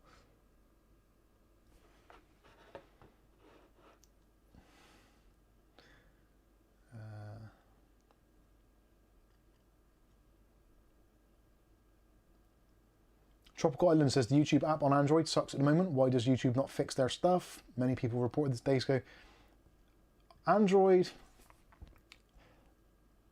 I'm so glad that I don't use Android mobiles on a daily basis now.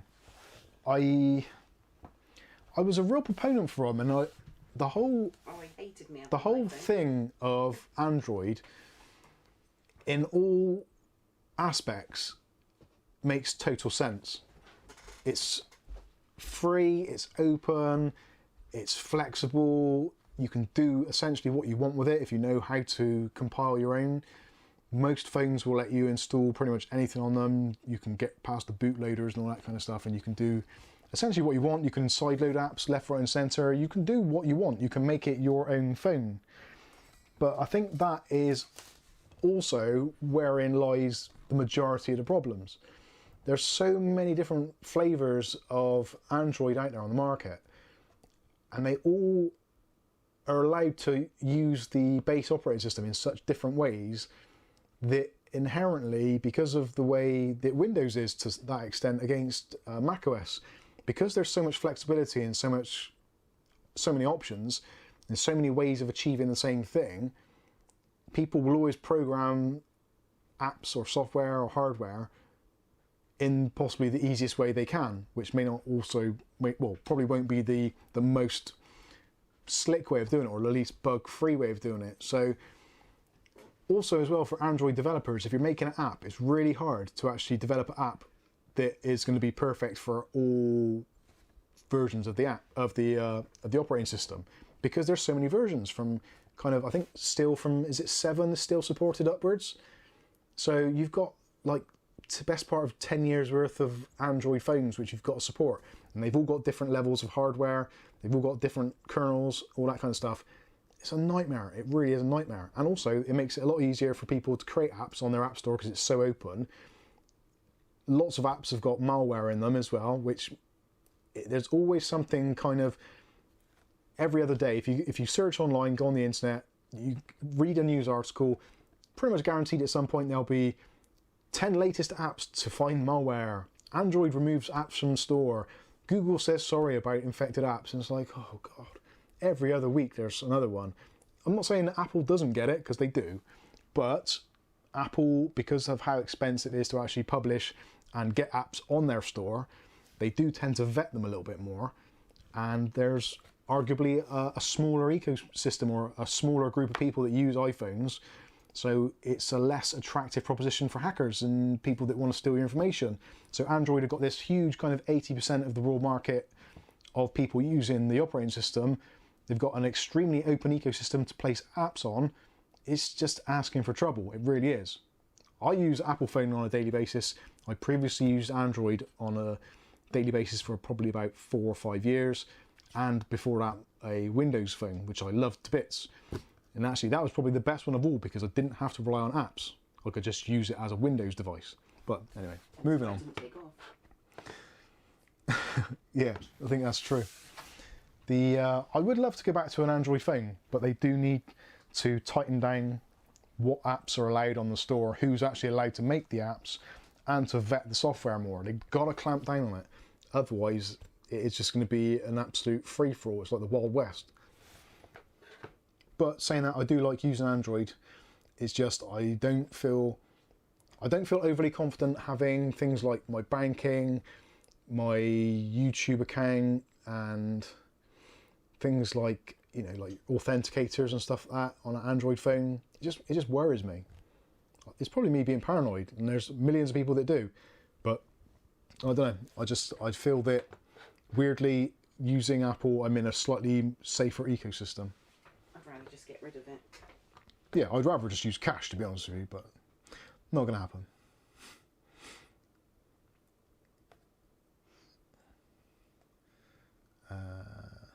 Paul Bakewell, Android user for years, but very happy iOS user now, but poor. Yeah, saying that as well, I think this is probably going to, again, upset Android users. You can pick up an Android phone for £56, which is going to work. It will take calls, watch YouTube videos, go on WhatsApp, etc. Seen it on Discord this week that you can still do that. It's not going to be a fantastic experience, but it'll get the job done. I was always buying phones somewhere in between the sort of £100 to £150 mark, and I probably bought 4 or 5 in the space of me having one iPhone. In the space of having one iPhone. So the iPhone cost me 600 quid. But it's lasted me, what, three years now already. So that's down to £200 a year. And it's easily going to last me another year.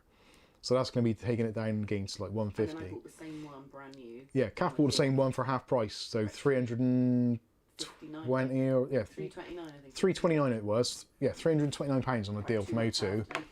And that was not long after mine.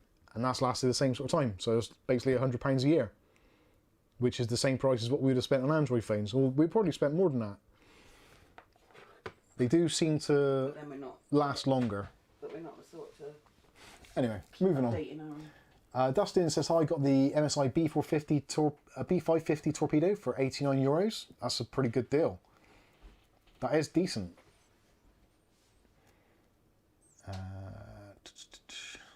O'Reilly says, I like being a poor iOS user over a rich Android user. I don't like having to use Apple, but I do feel that the ecosystem is more controlled, which I don't like, but because I handle payments and stuff like that, it just makes me feel more secure. Really Random Review says, until they stop updating the apps, so you have to buy the new model. There is that to it. Although saying that, they're still supporting, I think, the iPhone 6. I want that one. And that's what we should be using right now. We should all be going back to The Nokia 8310. Is this 8310 or 8210? I think it's the 80. I have no idea. I think this is the 8210. Yeah, the 8310 was in a different colour. Oh, the back come off. Oh, I've broken it already. 15 years I had this uncomfortable hunk of crap up my ass.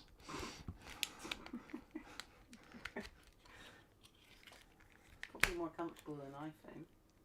Taking a battery out of a phone, now there's a novelty. I know, 8310.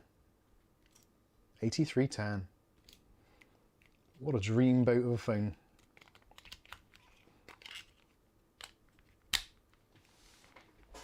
Almost exactly the same size as the key for my Corsa SXI.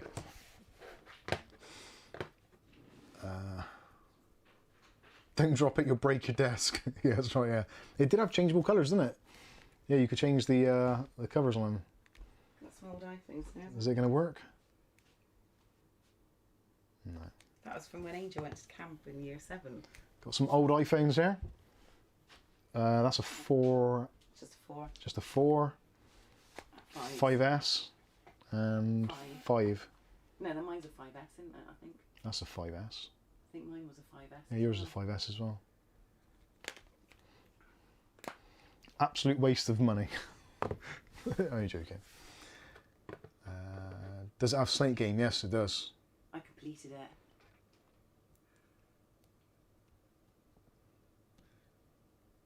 Stuart Cleary, wow, the 8310.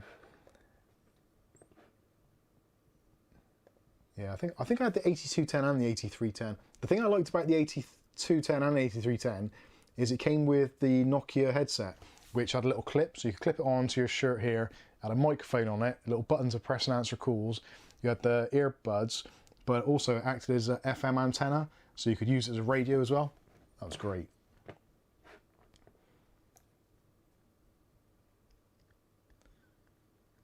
Yeah, Nokia battery going low, swap it with your friend's full battery. Yeah, definitely. That was always the thing. 8210 fit in your top pocket. It definitely did. K2 saying RX 3070 9R. I'm not sure what that means. RX 6800. Don't know if that is a question. Versus, you can't buy either of them, so it's kind of irrelevant.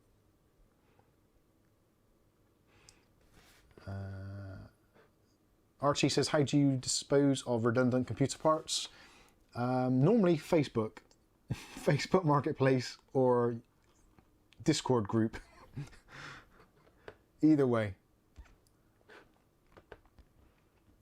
Dutch Jan says, check out the Fairphone. I did see that actually, yeah. Is that like the clear phone? I'm not sure. No, I think it's like one which is basically on like a free kind of operating system, which you can do stuff to. It's like an Android, but with all the bloatware taken out. Yeah, I think the clear phone's the same. Yeah. Nokia 7110 Matrix phone. Yeah, I had one of those. I actually had a couple of those, I think.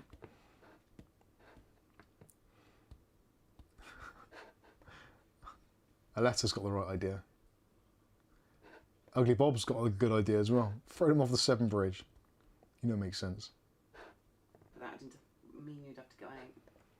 Yeah, Captain Meat says Mike throws his old parts into the Bristol Channel. That would mean going out, leaving the house, which is unlikely. Oh God, yeah, Stuart Cleary. Remember when we had pouches that clipped onto your belt for Nokia? Yes, I remember that very well. Jonas says, hello Mike, love the videos. Thank you, Jonas, appreciate it. John Sullivan got the iPad 9th Gen recently. Good deal from O2. Don't really like Apple products because of Lewis Redman and the fight against right to repair, but there are some things it does well. Yeah, I think that's probably right. I would agree wholeheartedly. There is the right to repair now that Apple are kind of opening that up a little bit more. I think it's going to make life a little bit easier, and people that were more hesitant to get involved with the Apple ecosystem because of not being able to do repairs themselves or not being able to take it to a local store and get it done kind of properly or officially. I think that's going to be quite a big change. It'll be slow, but it'll be quite a big change. Yeah, I think that is pretty much it. What time is it? That's not bad actually. I've timed that very well. So I think that's going to pretty much wrap up, unless there's any last minute questions. If there is, make sure you get them in now. We're going to be closing the doors very shortly. Last orders. And Poppy has been very good actually and slept pretty much through the entirety of the stream. What do you reckon? What do you think? Rubbish? Oh, okay. Sorry about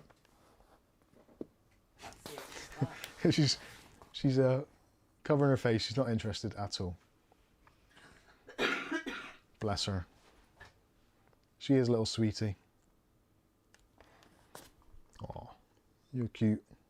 You scratch everything to shit though, and you chew up on my wires, but other than that, you're right. What's it? What's it, Pops? This is the least active she's been all day. She's been running around like a lunatic.